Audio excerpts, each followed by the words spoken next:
Abra sua Bíblia, Marcos capítulo de número 5, versículo de número 35 e 36. Vou ler 2 versículos aqui da palavra do Senhor para a meditação dos irmãos. Eu creio que Deus tem algo para falar conosco por intermédio desta palavra. Estando ele ainda falando, chegaram alguns do principal da sinagoga, a quem disseram: a tua filha está morta. Para que enfada mais o mestre? Em outras palavras, outros textos diz: não precisa mais incomodar o mestre. Jesus, tendo ouvido essas palavras, disse ao principal da sinagoga: não temas, crê somente. Até aqui, glória a Deus, uma palavra muito conhecida, pregada muitas vezes aqui nesse púlpito por muitos de nós, mas a palavra de Deus, ela é sempre nova. Sempre você lê um texto, Deus fala com você naquele dia, no outro dia você vai ler, o Senhor vai falar novamente de uma forma diferente com você. Eu creio que nessa noite também não será diferente, ainda que esse texto esteja muito conhecido. Louvado seja o nome do Senhor. A Ele seja a honra, a glória, o louvor, o domínio, o poder para todos sempre. Amém.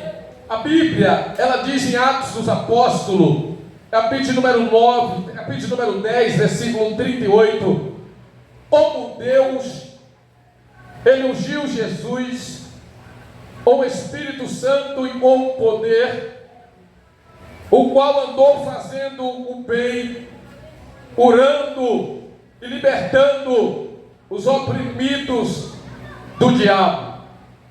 E eu vejo que esse mesmo Jesus, que há cerca de 2000 anos atrás andou pelas ruas da Palestina, de Jerusalém, curando, libertando, salvando, manifestando o poder de Deus na terra. Esse mesmo Jesus, ele não mudou. Em pleno século 21, ele ainda cura, ele ainda liberta, ele ainda restaura, ele ainda transforma, porque a Bíblia diz que ele não mudou. Ele é o mesmo ontem, hoje e eternamente. Quem crê assim essa noite? Eu creio também assim, ele não mudou. E esse texto do qual eu li, essa porção das Sagradas Escrituras, ela vai nos falar acerca de um homem por nome de Jairo. Jairo era um homem muito importante, de grande influência na sociedade. Ele ocupava um posto honrado na sinagoga. A Bíblia diz que ele era o principal da sinagoga. Ele era um líder da sinagoga. Ele comandava a sinagoga. Isso era o papel do principal da sinagoga. A sinagoga, ela tem muita coisa a ver com a liturgia do culto que nós temos na igreja. Na sinagoga, a sinagoga, para quem não sabe, ela surgiu lá no cativeiro na Babilônia, aonde os israelitas de Israel estavam no cativeiro. O templo havia sido destruído, eles não tinham mais o templo, estavam em cativeiro, e ali as sinagogas surgiram, ali na Babilônia, onde eles não tinham templo para fazer sacrifício, eles precisavam de um lugar para se reunir, para ler a Escritura. Então a sinagoga surgiu ali, e foi até o tempo de Jesus, até hoje, nós encontramos sinagoga por aí. Então, Jairo, ele era um desses homens que liderava o culto. Era alguém de suma importância. Mas a gente vai ver que esse homem, ele estava diante de um problema, diante de uma situação, e ainda que ele fosse alguém importante, alguém que tinha um título, alguém que tinha poder, vamos ver que essa causa e esse problema, ele não podia resolver. Problema que fugia da sua autoridade, do seu poder, e era limitado diante dessa situação. Porque tem coisas, irmãos, que só Deus faz. Tem coisas que Deus vai permitir que você faça. Tem coisas que com as suas forças você até faz, mas tem coisa que só Deus é capaz de fazer. E Jairo, ele se via diante de uma situação difícil. Irmão, as elites religiosas de Israel não gostavam de Jesus. Eles odiavam Jesus. A Bíblia diz que por inveja eles entregaram Jesus. Por inveja eles perseguiam Jesus. Mas Jairo era alguém diferente entre todas aquelas autoridades.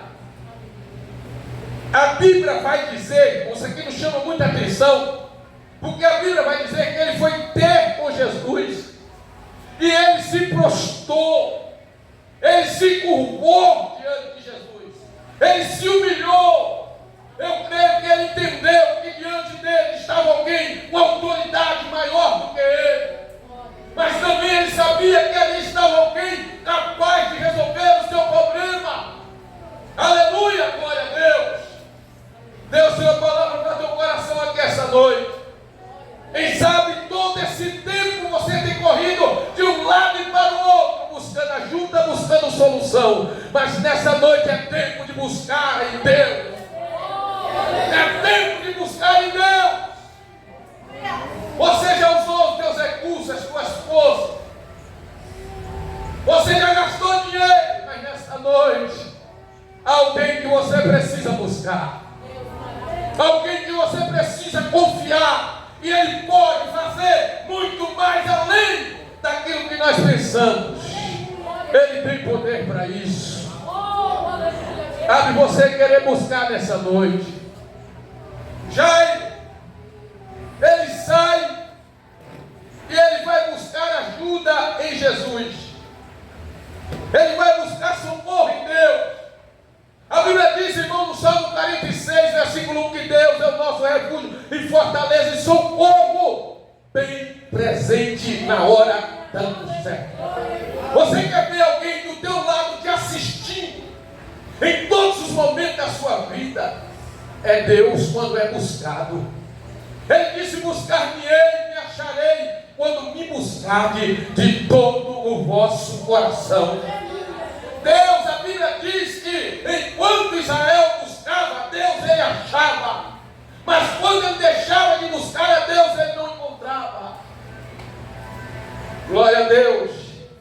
Jairo, ele se levanta e ele vai com o seu problema diante daquele que pode resolver tudo. Irmãos, eu tenho colocado algumas causas diante de Deus.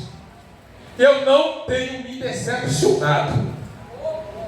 Eu saí de casa, antes de eu sair de casa, o Espírito Santo de Deus falava fortemente no meu coração e escrevi, que eu tenho facilidade para esquecer. Ele disse que a fé é o fundamento para que num tempo de crise, nem sabia que a Clélia ia falar sobre tempo aqui. A fé é um fundamento para que num tempo de crise a sua mente não entre em colapso, em parafuso, e você não venha duvidar do agir, do operar de Deus.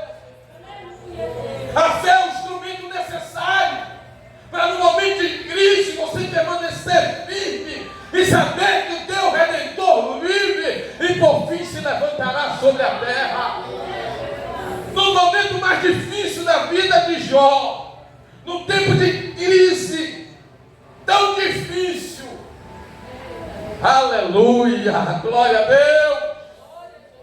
Ele permaneceu, o Senhor, irmão, falava comigo dessa forma. Por quê? Porque alguns instantes atrás, antes dessa palavra, eu estava conversando com a minha esposa e depois murmurando comigo mesmo. É uma forma murmuração boa, não é murmuração, mas uma murmuração boa, questionando a Deus: Senhor, por quê? Senhor, age, Senhor, faz. E aí o Senhor fala comigo. E a fé, ela é fundamental para um momento desse. Lembra daquela mulher, daquela viúva, quando o Senhor Jesus ele cita uma parábola para ilustrar a perseverança do crente. Ele conta a parábola de Lucas 18. Ele fala acerca do dever de orar sempre e nunca desfalecer. Ele conta a parábola de uma viúva e perseverou, clamando ao juiz injusto, alguém que não temia Deus, não temia homem, mas essa mulher, ela perseverou, levanta a sua causa diante daquele juiz. Aí Jesus disse assim, e Deus não fará justiça aos seus escolhidos, e clama a ele de dia e de noite, ainda que tarde ou para com eles. Será que Deus não faria justiça? Deus, irmãos, fará sim justiça na vida do crente perseverante. Irmãos, eu guardo uma palavra no meu coração que me fortalece muito lá em Hebreus. Lá em Hebreus diz que nós temos que chegar com confiança ao trono da graça, para que possamos alcançar misericórdia e achar graça, a fim de sermos ajudados em tempo oportuno. Mas é preciso chegar com confiança, acreditando naquele que você está pedindo. Se a dúvida adentrar no teu coração, tu não receberás a bênção de Deus. Sabe por que muita coisa não acontece na nossa vida? Nós não abraçamos as promessas, as bênçãos de Deus não são derramadas em nossa vida, porque muitas das vezes nós desacreditamos, não acreditamos, e Deus ainda pode fazer hoje. Não acreditamos. Mas a Bíblia diz que a fé, ela é o firme fundamento das coisas que se espera e a prova das coisas que se não vê. Alguém disse que a fé, ela crê contra a razão. Alguém tem até razão. Eu sei que tem coisa que tem que ter razão, mas às vezes a razão atrapalha a fé. E nem sempre você está com a razão. Tem coisas que tem que ser com fé. A Bíblia diz, Tiago diz, pede, porém sem duvidar. Porque se tu duvida, aquele que duvida é como a onda do mar, que é levado para um lado e para o outro. Não pensa tal homem que receberá alguma coisa de Deus. A fé é fundamental para se ver as promessas de Deus se cumprir na nossa vida. Sem fé, a Bíblia diz que é impossível agradar a Deus. Irmão, Deus tira o povo do Egito e diz: eu vou dar a terra. Vocês têm a fé que vocês vão possuir a terra.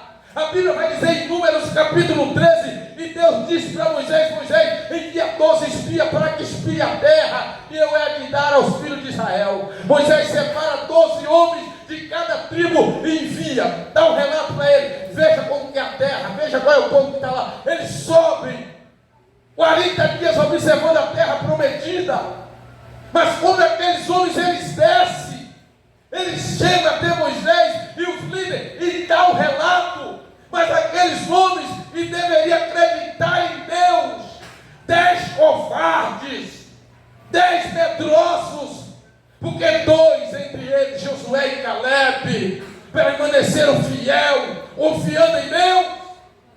Eles disseram: olha, aquela terra consome, ali só tem gigante, aquela terra é difícil, nós não vamos conseguir. Inflamaram a terra, levaram o povo a desacreditar em Deus. A Bíblia diz que Moisés cai de joelho, e o povo quer apedrejar Moisés e Arão. Mas Josué disse: olha, se Deus se agradar de nós, nos porá nessa terra e nos dará terra que manda leite e mel. Então somente não seja rebelde, mas acredita no Senhor. Nessa noite Deus pode fazer coisas grandes aqui. Oh, maravilha, Deus! Deus pode fazer coisas grandes aqui, mas é preciso exercitar a sua fé. Olha, irmão, Jesus disse: quando o Filho do Homem vier, porventura achará fé na terra. Por quê? Porque a fé de muitos está desvaindo. Muitos, irmãos, já não têm mais fé para acreditar no sobrenatural de Deus. Nós precisamos, irmãos, dizer para o Senhor, ou aquele homem diz: Senhor, ajuda a minha fé, ajuda a minha fé, a minha incredulidade, faz alguma coisa. Nessa noite, será que você pode dizer assim? Aleluia. Irmãos, quem aqui nessa noite tem uma causa tão difícil? Olha quanta gente com causa difícil aqui. Deus maravilhoso. A Bíblia diz que aquilo que é impossível para o homem, aquilo que é impossível para o homem, é possível para Deus. Aquilo que foge, aleluia, oh Jesus maravilhoso. Irmão, o céu dessa noite pode ser aberto aqui essa noite, e Deus realizar coisas, e teu olho não viu, teu ouvido ainda não ouviu. Deus pode realizar coisas grandes, e quando você chegar no seu trabalho, você vai ver as coisas mudadas. Quando você pisar dentro do teu lar, você vai ver Deus fazer coisas grandes. Aquela causa que está lá naquele advogado, naquele juiz, oh, Ramanaya, Sé, o juiz dos juízes advogar a tua causa. Mas para isso é preciso ter fé. Sem fé é impossível agradar a Deus. Centurião de Cafarnaum está com a causa difícil. Estou tranquilo no que eu estou pregando aqui essa noite. Eu sei que a terra está sendo molhada. Está seca, mas está sendo molhada. Centurião, ele chega e diz: Senhor, eu estou com o meu criado enfermo, está em casa, está doente. Jesus disse: eu vou lá na casa deles. Aleluia, glória a Deus, irmão. Eu creio. Ele disse, Jesus disse: eu vou lá, eu vou curar o teu servo.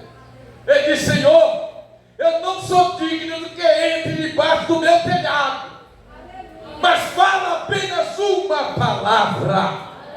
Uma palavra, irmão, é suficiente para Deus fazer o milagre essa noite.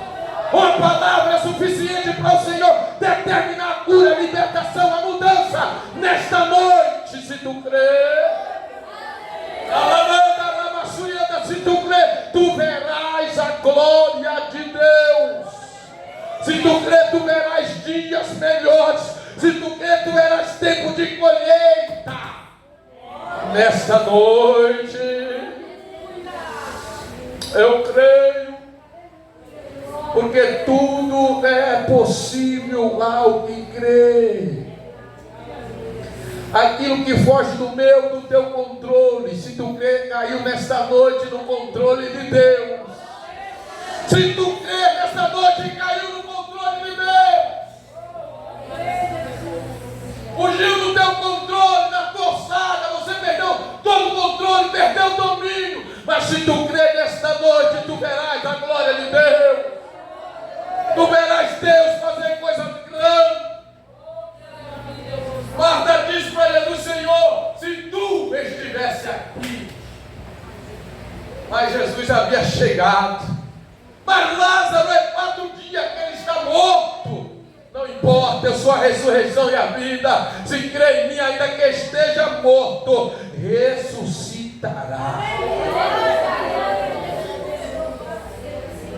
Já estou terminando, mas Jairo, ele chega até Jesus, apresenta a causa. No meio do caminho aparece a mulher do fluxo de sangue. A Bíblia vai dizer que enquanto ele estava falando, alguém se aproximou de Jairo e disse: não importune mais o mestre. Ou seja, não precisa mais incomodar o mestre. Está dizendo, não tem mais jeito, não tem mais solução, já morreu.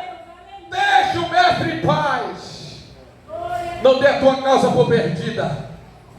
Não dê a tua causa por perdida. Não dê esse gostinho para Satanás de ver o teu casamento destruído. Ainda pode haver restauração. Ainda pode haver mudança. Deus pode entrar hoje e fazer aquilo que ninguém é capaz de fazer. Não precisa mais incomodar o mestre. Jesus está do lado e Jesus ouve. A Bíblia diz assim, olha, e Jesus, tendo ouvido essas palavras, disse ao principal da sinagoga: não temas, crê somente. Em outras palavras, continua crendo. Que tipo de voz você está ouvindo? Que tipo de voz está chegando no teu ouvido? Dizendo para você que não tem jeito, que não tem solução, que acabou. E você pode jogar o lenço, a toalha no chão. E voz é essa? O Senhor manda te dizer essa noite: ainda há solução. Ainda há solução. Deus pode intervir ainda hoje nessa causa para mudar o quadro. Eita Jesus. Põe a mão no seu coração aí agora. Deixa eu orar por você. Põe. Mas põe mesmo. Você quer que Jesus faça um milagre? Eu sou limitado, mas eu sei que a oração de um justo, ela pode muitos em seu efeito. Não duvide da sua oração. A sua oração tem sim efeito. A Bíblia diz que Elias era um homem sujeito à mesma fraqueza que nós, mas Elias orou, Deus ouviu, abriu os céus e voltou a derramar água. Alamanda, rabassurianda lá. Ora com fé nessa hora. Apresenta a tua causa agora. Pede para Deus entrar lá agora. Pede para Ele agir. Tira a tua mão, deixa a mão de Deus. Até agora tu usou as tuas artimanhas, usou as tuas forças, teus recursos, a tua mão. Mas nessa noite é com Deus essa noite. Bendito Deus e grandioso Pai, Deus eterno e Deus santo. Até aqui eu preguei essa palavra de fé que nos impulsiona a crer, acreditar que o Senhor não mudou, mas o Senhor ainda é o mesmo. O Senhor ainda permanece fazendo, realizando coisas grandes e maravilhosas. Meu Deus, que nesta noite o Senhor possa agir e na vida de cada um desses irmãos e irmãs que estão orando comigo aqui nesta hora. Meu Deus, a tua palavra nos diz que a oração da fé, oh glória, ela sarará o enfermo. E nós estamos aqui orando com fé, acreditando, Senhor, que os sinais seguirão aos que crêem. E eu creio, Senhor, que tu ainda muda quadro, muda situação, tu ainda reverte causas difíceis. E o homem disse que não tem mais jeito e colocou um ponto final. Mas quando tudo se parece perdido, pode acontecer um milagre. Senhor, faz um milagre agora. Faz um milagre agora na vida conjugal. Faz um milagre agora na vida espiritual. Faz um milagre agora na vida financeira. Faz um milagre agora na vida sentimental. Faz um milagre agora, Senhor, na comunhão, na união. Faz um milagre agora, Senhor, naquelas causas tão difíceis. meu Deus, que foge da minha mente para mencionar aqui. Senhor, faz agora, eu te peço, em nome de Jesus Cristo, Pai da glória, restaura a comunhão, restaura, Senhor, restaura a família, restaura. Deus, trabalha no coração e não quer liberar o perdão. Trabalha nesta noite, Senhor, meu Deus, que haja perdão. Oh, amada, caia, surianda, ramacha. Alabanda, ramacheia. Meu Deus, a tua palavra nos diz: se eu atender a iniquidade, o pecado do meu coração, o Senhor não me ouvirá. Meu Deus, que nesta noite que haja liberação de perdão, e haja nesta noite confissão de pecados, Senhor, para que os teus milagres aconteçam no nosso meio. Senhor, que as causas que está sendo apresentada aqui nesta noite, meu Deus da glória, venha ser, meu Pai, realizada o milagre, para que os seus filhos e as suas filhas possam testificar das tuas grandezas, possam contar aquilo que o Senhor está fazendo aqui esta noite, em nome de Jesus, em nome de Jesus, amém. Dê uma salva de palmas para Jesus essa noite.